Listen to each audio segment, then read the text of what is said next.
A very good morning to everyone. Today we will see one more experiment of your lab, which is controlling the DC motor. Okay, so this experiment is purely, it's also depending on the PWM. Okay, why it depends upon the PWM is, you have seen in the previous experiment, right? PWM is the pulse width modulator. What does it do? It does pulse changes the width of the pulse depending on the input signal. So as we go on varying the duty cycle, it reaches 100 and again it comes back to 0, so it goes on changing. Okay, so the width of the signal will go on increasing and again it goes on decreasing. So this is how the pulse width modulator is, and this concept of pulse width modulation is used to control the DC motor. Now the question is how. Now, for example, you have some duty cycle. A duty cycle is nothing but, suppose you have 80% of duty cycle, the on pulse will exist for the T on plus T off is equal to a duty cycle. So for this duration, like suppose it's an on pulse, this on pulse is nothing but you are giving some supply voltage. Okay, on pulse is nothing but suppose 3 volt is defined to be a on pulse and 0 volt is defined to be a ground. Okay, that is 0th level. So 0 or 1, it will go either 0 or 1. It's a square waveform. So whenever it is 1, the voltage level is 3 volt. A 3 volt supply is given to the DC motor. So the DC motor is on for the duration of 80%. Similarly, here what concept we are using here is, you have already seen there are two switches in the LPC 1768 board.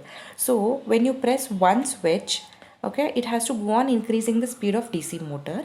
When you press another switch, it should go on decreasing the speed of DC motor. This is what the concept we are using in this experiment. Okay, I hope you understood what I'm saying. So it's not like a stepper motor, it is a DC motor. So DC motor, it is as I said, it all depends upon the PWM signal. So PWM signal we are giving it to the DC motor to operate it. Okay, so you have already seen there are 6 channels of the PWM for the PWM block, and there are number of registers for the PWM. So we are using PWM 3. Okay, so PWM 1 was used to generate the PWM signal. Now PWM 3, the third channel, is used to handle the DC motor. Okay, so we have to enable PWM 3 and we have to do number of steps in these registers so that it counts. Okay, so everything is done initially in the program. So let's see the main program here. So this is what is connected here. That's what I told you. The two switches have been connected. These switches acts like a interrupt to it. So interrupt is nothing but whenever you press one switch, it is going to continuously increase the speed of DC motor. When you press another switch, it is continuously going to decrease the decrease the speed. Fine, so let us see how we can do that. So first function is nothing but delay. So I have explained this many a times. So why delay ms, it has two for loops. It is going to execute the for loop so many times, so it is like a delay, introducing a delay in it. Then we have a number of definitions. One is to enable the counter. So these all definitions are for the PWM. So the same thing we have done in the PWM experiment also. So we are enabling the counter, then we are enabling the PWM block. Okay, and these two are done in the TC, that is not TC, it is done in the TCR register, that is timer control register. So enabling the counter as well as enabling the PWM block. Next comes is the PWM ROR. PWM ROR is nothing but it has to reset TC once it matches. Okay, so that's to do that there is a MCR register, match control register. So in that you have to set the bit, and the next one is you have to enable the PWM third channel. So how we can do? We can do that in the register PCR. PCR is nothing but PWM control register. So to enable a particular channel, so that is PWM enable 3. And the last one is we have to like PWM 1, 2, 3, they are connected to the pin numbers 1.1, 1.2, 1.3 and so on, and these port pins are 2.0 to 2.5. so 3 is connected to 2.2. so there are 4 functions to it. By default it will be working like a GPIO. So if we have to, so 2.2 we have to keep it in PWM model, PWM function. So for that you have to put fourth and fifth bit as 1 0, sorry, 0 1. 0 1 is nothing but second function. So fourth and fifth bit will be 0 1 of pin select 4. So to do that, the next definition is this. So define PWM3. We have to in the pin select 4 register, we have to put 0 and 1 in fourth and fifth bits. So 4 is given to the PWM3 here. So we have to enable that. Next is int main void. That is a main program. Then we have defined a variable called duty cycle under the integer under the integer. Then call the system init for the clock configuration. Then number of configuration to enable the PWM. So what all we do? First thing we do is changing the function of pin 2.2 as a PWM. So what we do here, one shifted PWM 3 times. So what this will do, LPC underscore pincon, as I said in the previous, it's the same thing. Pin select 4 is equal to 1 shifted so many times. So 4 and 5 will be 0 1. Okay, then after that you have to enable the counters. So what you do, you have to do that in the TCR. And what are 2 bits we have to enable? One is NA counting enable and then PWM enable. So 1 shifted count enable times or 1 shifted PWM enable times. Okay, so this will enable the counter and the PWM block. After this we have to set PR is equal to 0 0. That is preset value. Then MCR we have to make 1. So this is at the 1 position only. So MCR 1 shifted so many times. So this is going to reset TC once it matches. And then MR naught is equal to 100. That is the maximum duty cycle. We have to put it in the MR naught. Next we have to enable it in the PCR particular channel, that is PWM3 now. So how are you doing? LPC underscore PWM1 PCR is equal to 1 shifted so many times. Okay, so there is one function in that we have to PCR is nothing but it's a control register for enabling the PWM channels.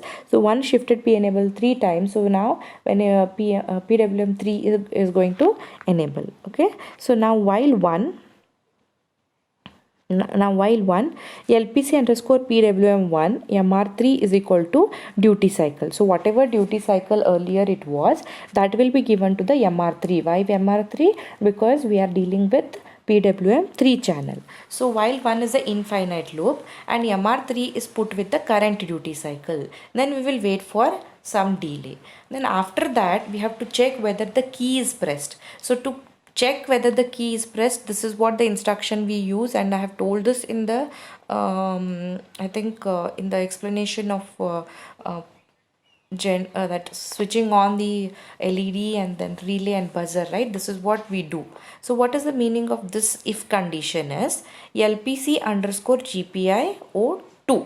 Why we GPI 2? Because 2.11 and 2.12 have been connected to the switches. Okay, so we are checking 2.11 now. 11 means what? So if I convert this 8 into like if suppose I convert this entire hex value into a binary number, so I'll just check the last 3 numbers. So it is 0 1 2 3 4 5 6 7, okay, 8 9 10 11. So 2.11 bit is 1 here in this configuration. So we are checking whether 2.11 switch is pressed. So how are you going to do that? LPC underscore GPIO2 FIO pin. FIO pin is a register which is used to read or write the data. Since it is a switch here, it means that we are reading the data. So whatever data is read from the switch is ANDed with the number. Okay, if the switch is pressed, it will be 0. If it is not pressed, it is 1. Imagine that it is not pressed. Not pressed means it is 1. Okay, so that is ANDed with 1 again, which is at the 11th position. So you will not result in any not of that. Not of that will be 0. So if 0, it will not enter this if condition at all. Okay, so if at all the pressed switch, if the switch is pressed, what will happen? The 11th bit in this FIO pin register is 0. That is ANDed with 1 in the this hex value. So 1 and 0 is 0. Then not of 0 is 1. If 1, it will enter this if condition. Okay, so if the switch is pressed, what we are doing in this if condition statement is while the same thing. What is the meaning? So once you have detected that it is pressed, so when it enters the if condition, it will again check, and it will again check with the while loop. What is the meaning of this? While the switch is pressed, okay, you have to decrease the duty cycle by 10. Okay, so we go on decreasing the cycle by 10 times, so we are decreasing the speed here. Okay, now once if the duty cycle is less than 0, if it goes below 0, then what you have to do, you have to set duty cycle equal to 0. So we have to start again from 0 to 100. Now we have gone from 100 to 0. Now again 0 to 100. So slowly we are increasing the what you are increasing, you are increasing the width of the pulse. So if you increase the width of the pulse, the speed will go on increasing. So next is once the duty cycle is 0, now we have to check whether 2.12 switch is 1. Okay, so for that the configuration or the hex value is this. So when you have 1, this is at the 12th position. So similarly, LPC underscore GPIO2 FIO pin will read 2.12 switch, and that is ANDed with this value. If it is pressed, it will enter this if condition, else if condition, otherwise it will not. If it is pressed, it will go to the while loop again until the 2.12 switch is pressed. You have to go on increasing this duty cycle by 10. So 10 times it is going on increasing. Then when the duty cycle goes above 100, again we have to represent duty cycle by 99. So from 99 to 0, then again 0 to 99. It will go on increasing since we have put in the while loop. So when you dump this program on the LPC 1768 board, you can clearly understand that initially it will not be rotating, it will be still. Okay, once you put up the program on the LPC 1768 board, it will be same thing. But when you start pressing the switch, it starts rotating, and when it starts rotating, initially the speed will be very less. Then it goes on increasing if you press a switch 2.12, and it goes on decreasing when you press a switch 2.11.